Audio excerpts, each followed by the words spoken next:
10th class exams ప్రతి విద్యార్థి జీవితంలోని ఒక ముఖ్యమైనటువంటి మైలురాయి.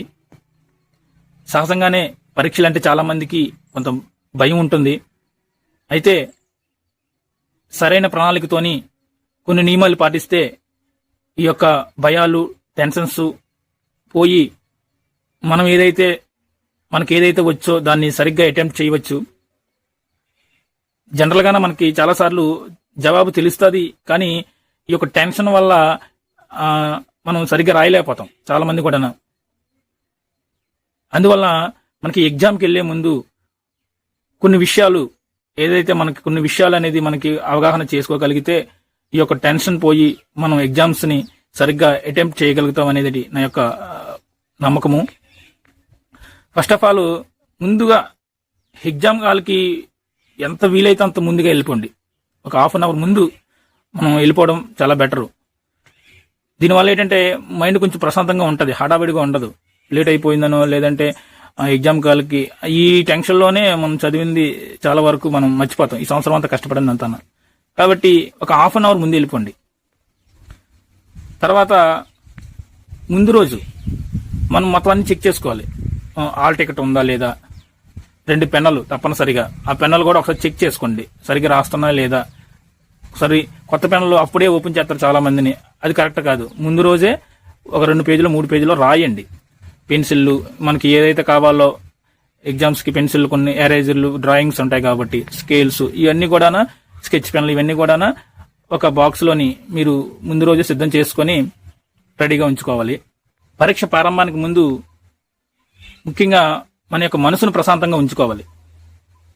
ఆ ఒక్క 5 నిమిషాలు టెన్షన్ పడిపోవడం వల్ల మనకి ఏం కొత్తగా వచ్చేది ఉన్నది మర్చిపోతాం అంతే. ఓకేనా?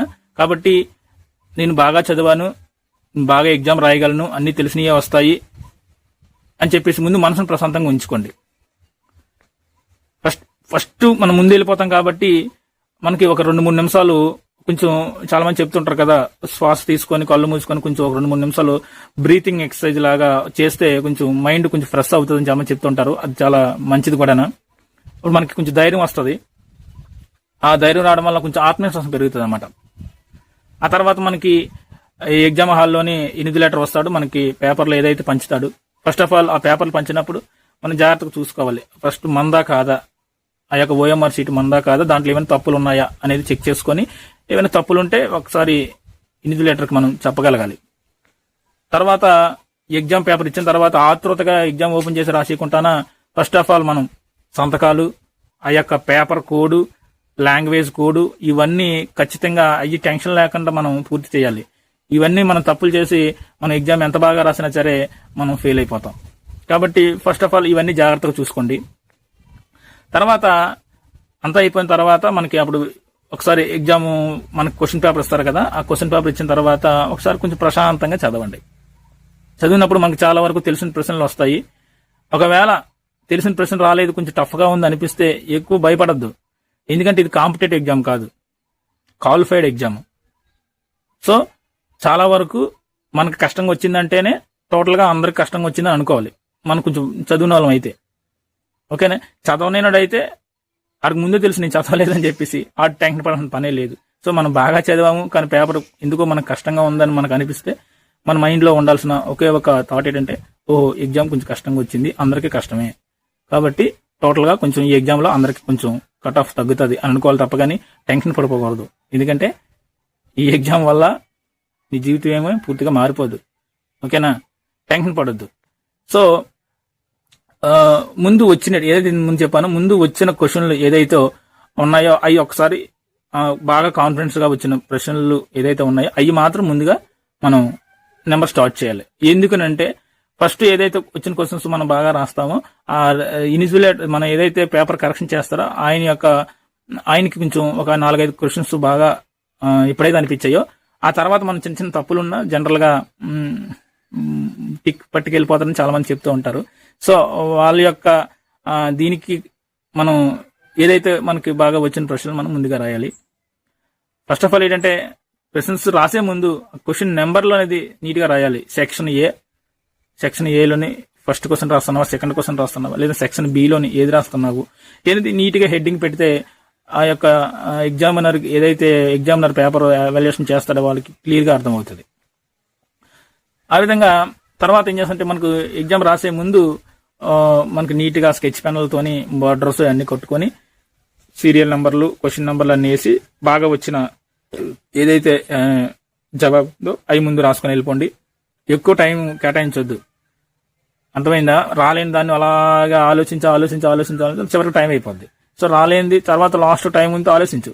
దానివల్ల వచ్చిన ప్రశ్నలు మనం జవాబులు రాయడానికి మర్చిపోయి టైం అనేది ఎక్కువ వేస్ట్ చేసేస్తూ ఉంటారు చాలా మంది. కాబట్టి చివరిలో మనకి కొంచెం రివిజన్ చేసుకోవడానికి కూడా ఒకసారి కొంచెం 10 నిమిషాలు టైం గ్యాప్ ఉండేటట్టు మనం చూసుకోవాలి తప్ప కానీ లాస్ట్ మినిట్ను కూడా లెక్కేసి మనం ఎగ్జామ్ రాస్తే మాత్రం తర్వాత ఇబ్బంది పడతాం. ఓకేనా? అదేవిధంగా మనకి పేపర్ శుభ్రంగా మరియు కొంచెం అందంగా రాయాలి. రాసింది తక్కువ మ్యాటర్ అయినా కొంచెం హ్యాండ్ రైటింగ్ ఇదంతా కానీ బాగుంటే కొంచెం మార్కులు ఎక్కువ పడతాయి. అదేవిధంగా ఏదైనా తప్పు రాసినా సరే కొందరు పిచ్చి గీతలు కొట్టేసి ఆ పక్కన రాస్తూ ఉంటారు. సో ఆ విధంగా చేయకుండా వాళ్ళు ఏమైనా తప్పు వచ్చింది దాన్ని కొంచెం రౌండ్గా ఇచ్చేసి తప్పును కూడా కొంచెం నీట్గా డెకరేట్ చేయగలగాలన్నమాట. ముందే చెప్పాను కాబట్టి కొంచెం హ్యాండ్ రైటింగ్ బాగుంటే మనకి మంచి మార్కులు వస్తాయి. అదేవిధంగా కొన్ని క్వశ్చన్స్ ప్రశ్నలు మన జవాబులు రాసేటప్పుడు కొన్ని హైలైట్ పాయింట్స్ ఉంటాయి. వాటిని మనం ఈ మార్కర్లు ఏదైతే హైలైట్ మార్కర్లతోని కిందని మనం అండర్లైన్ చేయగలిగితే రుద్దేవాడు క్వశ్చన్ పెద్ద ఎస్ఐ క్వశ్చన్ ఉందనుకో అంతా ఒకసారికి చదవకుండా ఈ హైలైట్స్ పాయింట్ చూస్తాడు. ఎప్పుడైతే అందులో మెయిన్ పాయింట్లు 4-5 కనిపించాయో ఆటోమేటిక్గా నీకు ఫుల్ మార్కులు పడే అవకాశం ఎక్కువ ఉంటుంది. అదేవిధంగా నేను చెప్పాను కదా, తెలిసిన పాయింట్లను కొంచెం ముందుగా రాయండి. అదేవిధంగా మ్యాక్సిమం పేపర్ ఖాళీగా లేకుండా ఏదో ఒకటి దానికి రిలేటెడ్గా ఏదో ఒకటి రాయడానికి ప్రయత్నం చేయండి. ఎందుకంటే ఊరినే ఖాళీగా ఉంటే చాలామంది అంటే బిలో పాస్ కోసం ట్రై చేసేవాళ్ళు ఏంటంటే ఏదో ఒకటి రాస్తే దానికి రిలేటెడ్గా ఏదో 2-3 పాయింట్లు రాసినా సరే మనకి పాస్ చేయడానికి అవకాశం ఉంటుంది. ఏమి రాయకపోతే కొంచెం వాళ్ళు కూడా ఎలా పాస్ చేస్తారు.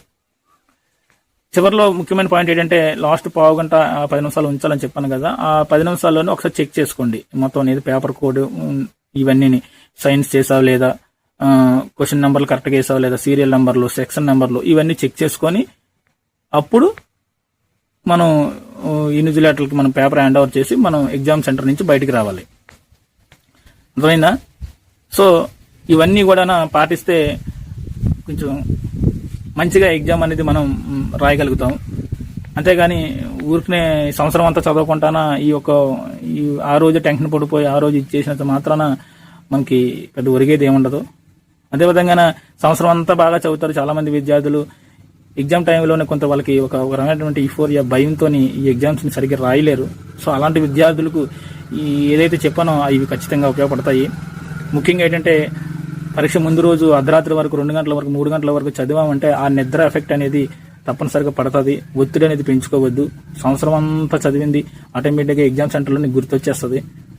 రాత్రి 1 గంట 2 గంటలు 3 గంటల చదివితే ఆ ఎఫెక్ట్ అనేది మొత్తం దెబ్బ అయిపోద్ది ఎగ్జామ్. కాబట్టి త్వరగా పడుకోండి. తప్పనిసరిగా 8 గంటల నిద్ర అనేది తప్పనిసరిగా ఉండాలి. మైండ్కి ఎప్పుడైతే ఒత్తిడి ఏర్పడిందో ఈ ఆటోమేటిక్గా ఈ టెన్షన్ ఆతృత ఎన్ని వచ్చేసి ఆ 3 గంటల్లో నువ్వు ఎగ్జామ్ సరిగా అటెంప్ట్ చేయలేవు అనేది చాలా మంది చెప్తారు. అది వాస్తవం కూడా.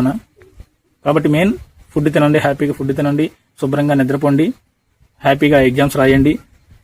ఓకేనా? ఈ 10th క్లాస్ ఎగ్జామ్స్ అనేది జస్ట్ లైట్ ఎగ్జామ్స్ అంటే అది పెద్ద ఇదేం కాదు. తర్వాత 10th క్లాస్ ఎగ్జామ్స్ అనేది ఫెయిల్ అయిపోయి 2సారి రాసిన వాళ్ళు కూడా ఇప్పుడు చాలా మంది మంచి పొజిషన్లో ఉన్నారు. కాబట్టి ఈ వయసులోని తప్పని కాదు, ఎగ్జామ్ రాస్తే పర్వాలేదు, రాయకపోయినా సరే దీని పెద్ద సీరియస్గా తీసుకోవద్దు.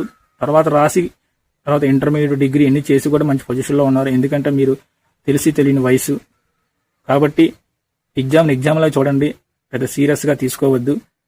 అర్థమైందా? సీరియస్గా తీసుకోవద్దని చదవద్దని కాదు. అర్థమైందా? సంవత్సరం అంతా ఎలాగ చదువుతాడు. ఈ సగం చదివినాడు ఏదైనా కొన్ని కారణాల వల్ల కొంచెం ఫెయిల్ అయితే లేనిపోని నిర్ణయాలు తీసుకొని తల్లిదండ్రులకి కొంచెం బాధ కలిగిస్తున్నారు. కాబట్టి దీన్ని ఆ టైంలోని ఆ పర్పస్లో నేను సీరియస్గా తీసుకోవద్దు. ఓకేనా? 10th క్లాస్ ఎగ్జామ్స్ అనేది నీ జాబ్నో దేన్నో కెరీర్నో డిసైడ్ చేసే ఎగ్జామ్స్ కాదు. కాబట్టి ఈ యొక్క అకాడమిక్ ఎగ్జామ్స్ మాత్రమే. ఆ విధంగా హ్యాపీగా రాయండి. All the best.